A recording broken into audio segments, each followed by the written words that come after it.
Hello friends, आज हम पढ़ेंगे बायोडाइवर्सिटी क्या होता है और उसके कंजर्वेशन के लिए क्या क्या उपाय किए जाते हैं। ठीक है, तो समझते हैं कि बायोडाइवर्सिटी यानी कि जैव विविधता क्या है। जैव विविधता बेसिकली क्या होता है, जो सजीव होते हैं उनमें जो भेद पाया जाता है, जो सजीवों में अलग अलग प्रकार की जाति या प्रजाति पाई जाती हैं, इसी को हम जैव विविधता कहते हैं। नाम से स्पष्ट है, जैव विविधता यानी कि जीवों में विविधता को हम जैव विविधता कहते हैं। तो बायोडाइवर्सिटी से तात्पर्य है कि सजीवों में पाए जाने वाले जो जातीय भेद है उसको हम जैव विविधता कहेंगे। सबसे पहले जो जैव विविधता शब्द का प्रयोग किया गया था वो E.O. विल्सन के एक वैज्ञानिक थे अमेरिका के, उनके द्वारा किया गया था 1986 में। ठीक है, जैव विविधता जो होती है उसके होने के लिए दो शर्तें आवश्यक होती हैं। कौन कौन सी? सबसे पहला शर्त जो है वो है कि जहाँ भी जैव विविधता होगा वहाँ पे अत्यधिक वर्षा होनी चाहिए, और दूसरा जो शर्त है वहाँ पे उच्च तापमान होना चाहिए। अब अत्यधिक वर्षा और उच्च तापमान से क्या होता है, मैंने आपको बताया कि जैव विविधता मानव, जीव जंतु, सूक्ष्म जीव, इन सारे जीव समुदाय और जितने भी जीव जगत में पाए जाने वाले सजीव हैं उनमें विभेद जो होता है, उनमें जो अलग अलग प्रकार की प्रजाति होती है उसको कहते हैं। तो जहाँ पे अत्यधिक वर्षा होगा वहाँ पे अत्यधिक पेड़ पौधे उगेंगे, यानी कि पेड़ पौधों में बहुत सारी विविधता पाई जाएंगी। जहाँ पे पेड़ पौधे अधिक उगेंगे वहाँ पे जीव जंतु अधिक मात्रा में रहेंगे और जीवों में विविधता पाई जाएंगी। इसी तरह सूक्ष्म जीवों में विविधता पाई जाएगी। तो ये अत्यधिक वर्षा और उच्च तापमान, ये दो चीज़ जो है जैव विविधता के लिए ज़रूरी होता है।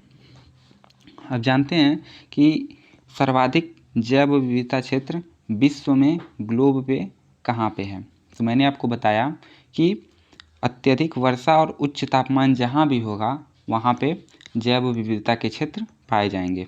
तो ये मान लीजिए ग्लोब है, ठीक, ये ग्लोब मैंने यहाँ पे बनाया है।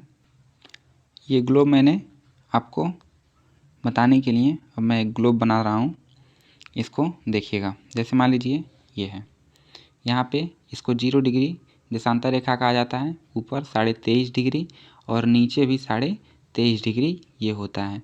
इस क्षेत्र को हम विषुवत रेखीय क्षेत्र कहते हैं। ठीक, विषुवत रेखीय क्षेत्र कहते हैं इस क्षेत्र को, पूरे इस क्षेत्र को। तो इस क्षेत्र में सबसे अधिक वर्षा होती है और इसी क्षेत्र में सबसे अधिक तापमान रहता है। ये अलग कारण है, इसको हम अगले क्लास में या फिर किसी अन्य क्लास में पढ़ेंगे। इस क्षेत्र में तापमान और वर्षा अधिक मात्रा में होती है, अतः सर्वाधिक जैव विविधता वाला क्षेत्र ये 23.5 डिग्री उत्तरी अक्षांश से लेके 23.5 डिग्री दक्षिणी अक्षांश यानी कि विषुवत रेखीय क्षेत्र में पाए जाते हैं। तो यहाँ पे विषुवत रेखीय क्षेत्र में जो है सर्वाधिक जैव विविधता वाले क्षेत्र पाए जाएंगे। भारत में भी इसकी चर्चा करेंगे। यहाँ पे भारत के जो आगे चलेंगे तो भारत में भी जैव विविधता के बारे में चर्चा करेंगे। ठीक, अब देखते हैं कि जैव विविधता कितने प्रकार का होता है। तो जैव विविधता बेसिकली 3 प्रकार के होते हैं। सबसे पहले जो होते हैं वो आनुवांशिक विविधता। ये क्या होता है, किसी भी विशेष प्रजाति में जो विविधता पाई जाती है। अब विशेष प्रजाति क्या होगी, जैसे मान लीजिए कि धान की खेती है, तो इस समय आप देखेंगे कि धान की बहुत सारी किस्में आ गई हैं, जैसे संभा, मंसूरी, ये सारे जो है अलग अलग तरह की किस्में, हजारों किस्में इसकी पाई जाती हैं।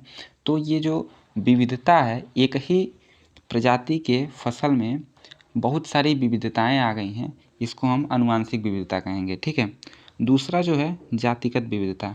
ये क्या होता है, जो समस्त प्रकार के जीवों की जातियों की विविधता है। जैसे मान लीजिए मानव एक जीव हो गया, पशु हो गए, पशु पक्षी एक जीव हो गए, ये जो पेड़ पौधे हैं वो भी एक तरह से उनमें भी जीव पाया जाता है।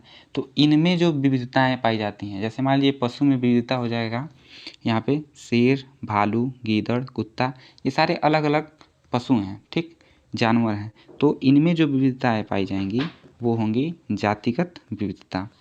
तीसरा जो होता है वो होता है पारिस्थितिकी विविधता।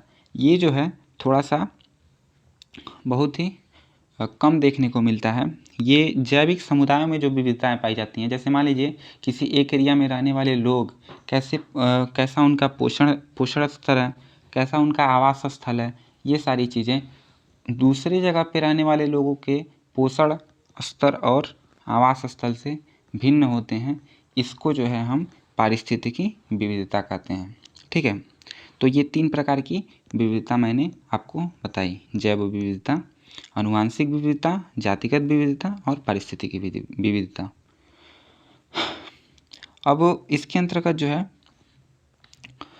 एक वर्ड आता है हॉटस्पॉट। हॉटस्पॉट क्या होता है? जहाँ पर भी जैव विविधता के केंद्र पाए जाते हैं, मतलब सर्वाधिक जैव विविधता वाले केंद्र जो होते हैं उनको हम हॉटस्पॉट कहते हैं। जैव विविधता वाले विशेष केंद्रों को हॉटस्पॉट कहते हैं। ठीक, अब ये हॉटस्पॉट जो है ये भारत में कहाँ कहाँ पे है? तो भारत में देखने के लिए हम आपको एक भारत के मैप द्वारा आपको बता रहे हैं। मान लीजिए ये भारत है, इससे अच्छे बना नहीं है लेकिन फिर भी समझिए। ये जो इसका ये बता रहे हैं, ये जो इसका ये पश्चिमी घाट है, ये पश्चिमी घाट पे आप देखेंगे यहाँ से मानसून जब आता है तो यहाँ पे वर्षा बहुत अधिक होती है। मैंने आपको बताया कि हॉटस्पॉट या जैव विविधता होने के लिए सर्वाधिक आवश्यक क्या है? वर्षा और तापमान। तो यहाँ से जब मानसून आती है तो यहाँ पे वर्षा बहुत अधिक कराती है, और जब वर्षा बहुत अधिक होगा तो यहाँ पे जैव विविधता के केंद्र पाए जाएंगे, अर्थात हॉटस्पॉट पाए जाएंगे। तो यहाँ पे भारत में पश्चिमी घाट पर ये जो पूर्वी हिमालय है, यहाँ पर भी गारो खासी जयंतिया पहाड़ियाँ पाई जाती हैं, जिसकी वजह से यहाँ पर भी अत्यधिक वर्षा होता है। और ये चूँकि 23.5 डिग्री जो उत्तरी अक्षांश है, 23.5 डिग्री जो उत्तरी अक्षांश है, नॉर्थ पोल, उससे बहुत थोड़ा ही ऊपर है, अतः यहाँ पर भी तापमान रहता है। और इसी तरह आप आएंगे तो यहाँ पे लक्षद्वीप जो कि एक द्वीप है, और यहाँ पे अंडमान निकोबार द्वीप समूह, ये दोनों क्षेत्रों में भी जैव विविधता के केंद्र पाए जाते हैं। यानी कि ये भारत में 4 मुख्यतः जो है हॉटस्पॉट हैं। ठीक है, तो हॉटस्पॉट क्या होता है मैंने आपको समझाया, और भारत में कहाँ कहाँ पे हॉटस्पॉट पाए जाते हैं ये मैंने आपको समझाया। तो ये हो गए पश्चिमी घाट, पूर्वी हिमालय, अंडमान निकोबार द्वीप समूह और लक्षद्वीप। ये चारों मैंने आपको भारत के हॉटस्पॉट के रूप में बता दिए। अब जो बात आती है कि हमारे जीवन में जैव विविधता का महत्व क्या है, तो मैंने आपको कल बताया कि इस पृथ्वी पर हर एक जीव जंतु एक दूसरे पर निर्भर है। क्यों निर्भर है? प्रत्यक्ष अथवा अप्रत्यक्ष रूप से भोजन के लिए निर्भर है। ठीक है, तो भोजन के लिए प्रत्येक व्यक्ति, प्रत्येक जीव, प्रत्येक पौधे, पेड़ पौधे एक दूसरे पर निर्भर हैं। तो ये जो निर्भरता है, अगर जैव विविधता खत्म हो जाती है या फिर इसको संकट उत्पन्न हो जाता है तो हमारे जो इकोसिस्टम है, जो हमारा पारिस्थितिकी तंत्र है, उसमें गड़बड़ी आ जाएगी, जिससे कि हमारा जो खाद्य है, जो हमारा भोजन है, वो प्रभावित होगा। अतः इसके लिए जैव विविधता का होना बहुत ही आवश्यक है।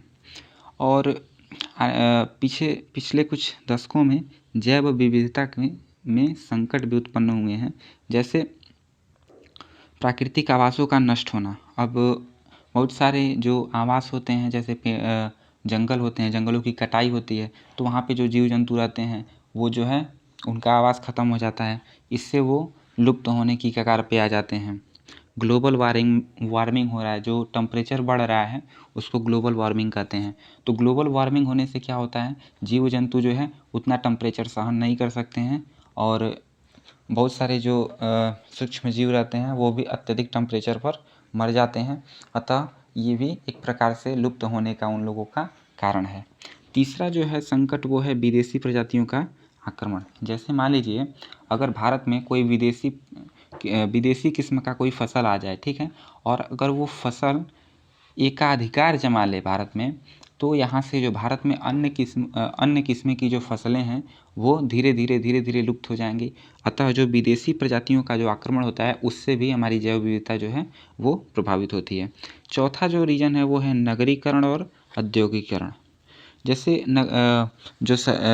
अर्बनाइजेशन और इंडस्ट्रियलाइजेशन की वजह से पेड़ों की कटाई हो रही है, आवास को खाली किया जा रहा है, जंगलों को काट के साफ किया जा रहा है, इससे जीव जंतु पेड़ पौधे जो है वो नष्ट हो रहे हैं और हमारी जैव विविधता भी इससे प्रभावित हो रही है। तो इसके लिए एक संस्था है IUCN, ये international union of conservation of nature. ये जो संस्था है जिसका मुख्यालय सिंगापुर में है, ये एक लिस्ट जारी करती है, रेड डाटा लिस्ट जिसको कहते हैं।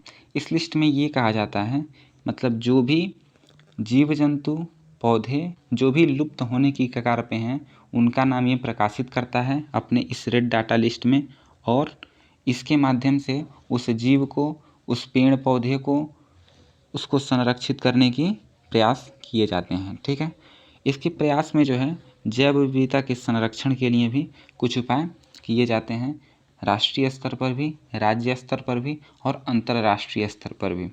आइए समझते हैं कि जैव विविधता संरक्षण क्या है। ठीक, तो जीवों का जो लुप्त होना अर्थात जैव विविधता का नष्ट होने को रोकने के लिए जो प्रक्रिया अपनाई जाती है उसको कहते हैं जैव विविधता संरक्षण। ये दो प्रकार से हो सकता है। सबसे पहला इन सीटू।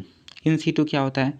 किसी भी प्रजाति को बचाने के लिए उसी स्थान पर उसके बचाव का उपाय कर देना। जैसे मान लीजिए ये कोई एक जंगल है, इसमें बहुत सारे जो है जीव जंतु रहे हैं। ठीक, ये जीव जंतु यहाँ पे रह रहे हैं, लेकिन इनको जो है किसी चीज़ से खतरा है, तो हम यहाँ पे क्या करेगी सरकार, क्या करेगी, इसके चारों तरफ जो है इनको एक तरह से घेरे में बंद कर देगी और इससे बाहर जो है इनको सुरक्षा मिल जाएगी, बाहरी लोगों से इनको सुरक्षा मिल जाएगी। जो भी यहाँ पे प्रभाव पड़ रहे हैं उस प्रभाव को कम करने के लिए सरकार काम करेगी, अर्थात जहाँ पे वे रह रहे हैं वहीं पे उनको सुरक्षा प्रदान कर देना। इसको कहते हैं इन सीटू स्वस्थान पद्धति। ठीक है, तो ये हो गया इन सीटू। अब इसी तरह जो है ये दूसरा है एक्स सीटू बाह्य पद्धति। एक्स सीटू मतलब बाह्य पद्धति। किसी प्रजाति विशेष को बचाने के लिए उसे दूसरे स्थान पर स्थानांतरित करना। जैसे मान लीजिए किसी जंगल में जीव जंतु रह रहे हैं, पेड़ पौधे रह रहे हैं और वहाँ पे उनको खतरा है, तो वहाँ से उठा के दूसरे जगह ला के वहाँ पे हम उनको संरक्षण दे दिए। इसको कहा जाता है एक्स सीटू। इसके एग्जाम्पल्स देख लेते हैं। जैसे जूलॉजिकल जो गार्डन्स होते हैं वहाँ पे जो है ये देखने को ऐसे एक्स सीटू मिल जाएंगे। इसी तरह जो इन सीटू होता है वो उसमें national park, wild life sanctuary, ये सारी चीज़ें जो हैं सरकार के द्वारा बनवाई जाती हैं जीव जंतु के संरक्षण के लिए, जिससे हमारी जैव विविधता बची रहे। कुछ लोगों को ये कन्फ्यूजन रहता है कि नेशनल पार्क और वाइल्ड लाइफ सेंचुरी में क्या अंतर है, तो थोड़ा सा इसके बारे में भी समझ लेते हैं हम। जीवों को संरक्षित करने के लिए जब कोई देश कदम उठाता है तो हम उसको कहते हैं नेशनल पार्क या फिर राष्ट्रीय उद्यान। नेशनल पार्क या फिर राष्ट्रीय उद्यान। सबसे पहला राष्ट्रीय उद्यान भारत में जो है वो 1936 में हैली नेशनल पार्क खोला गया था। ठीक, हैली नेशनल पार्क। इसी का नाम बदल के जो है अब क्या रख दिया गया है, कॉर्बेट नेशनल पार्क। ठीक है, अब इसका नाम रख दिया गया है कॉर्बेट नेशनल पार्क। अभी जो कॉर्बेट नेशनल पार्क है इसको 1936 में इसकी स्थापना की गई थी। इसी तरह भारत में काजीरंगा भी है जो कि असम में है। तो राष्ट्रीय पार्क मैंने आपको बताया कि राष्ट्रीय पार्क वो होते हैं जिनको राष्ट्र यानी कि देश जो है संरक्षण देता है। दूसरा है wild life sanctuary. Wild life sanctuary क्या होती है, जिसको संरक्षण राज्य के द्वारा दिया जाता है। जैसे मान लीजिए उत्तर प्रदेश में आप हैं तो उत्तर प्रदेश की सरकार के द्वारा किसी वन में रहने वाले जीव जंतु जो होते हैं उनको अगर संरक्षित किया जा रहा है तो उसके लिए वाइल्ड लाइफ सेंचुरी की स्थापना की जाती है, वाइल्ड लाइफ सेंचुरी बिठाया जाता है। तो इसमें आपके जो मुख्य एग्जाम्पल्स आप देखेंगे वो सबसे पहला है अन्नामलाई। अन्नामलाई ये तमिलनाडु में है। तमिलनाडु में जो है ये अन्नामलाई सेंचुरी है, वाइल्ड लाइफ सेंचुरी। ठीक है, दूसरा एक है नीलपट्टम। क्या है, नीलपट्टम। नीलपट्टम जो है ये आंध्र प्रदेश में है। और तीसरा एक है गर्म पानी। गर्म पानी, गर्म पानी कहाँ पे है, ये असम में है। तो मैंने आपको ये इतना बता दिया कि ये जो हैं ये सारे वाइल्ड लाइफ सेंचुरी हैं जिनको राज्य के द्वारा संरक्षण दिया जाता है। अर्थात मैंने आपको क्या क्या आज बताया इस वीडियो में, मैंने आपको बताया कि सबसे पहले तो जैव विविधता क्या होता है, दूसरा मैंने आपको बताया कि जैव विविधता सर्वाधिक कहाँ पाई जाती हैं। तीसरा मैंने आपको बताया इसके लिए शर्तें क्या हैं। फिर उसके बाद मैंने बताया कि जैव विविधता के कितने प्रकार होते हैं। उसके बाद मैंने आपको हॉटस्पॉट के बारे में बताया। फिर जैव विविधता के महत्व के बारे में और उसको लेके जो संकट है उसके बारे में बताया। एक संस्था IUCN के बारे में बताया। उसके बाद जैव विविधता संरक्षण में जो 2 प्रकार के संरक्षण दिए जाते हैं, इन सीटू और एक्स सीटू, उनके बारे में बताया। अब अंततः जो है कुछ फैक्ट हैं जो कि परीक्षा की दृष्टि से बहुत ही इम्पोर्टेंट हैं, उसको देख लेते हैं। भारत में जो है एक साइलेंट वैली ये एक क्या है, ये एक हॉटस्पॉट है जो कि केरल में पाया जाता है। ठीक है, ये बहुत ही फेमस है। ठीक है, और इसी तरह जो है एक दूसरा जो फैक्ट मैं आपको बता रहा हूँ वो है जैव विविधता जो है जैव विविधता दिवस जो है वो 22 मई को मनाया जाता है। ठीक, उसको कंजर्वेट करने के लिए 22 मई को जैव विविधता दिवस मनाया जाता है। तो इस वीडियो में इतना ही। नेक्स्ट वीडियो में हम मिलेंगे फिर से। धन्यवाद। वीडियो पसंद आई हो तो मेरे चैनल को सब्सक्राइब कीजिए, वीडियो को लाइक कीजिए, शेयर कीजिए और कमेंट कीजिए। धन्यवाद।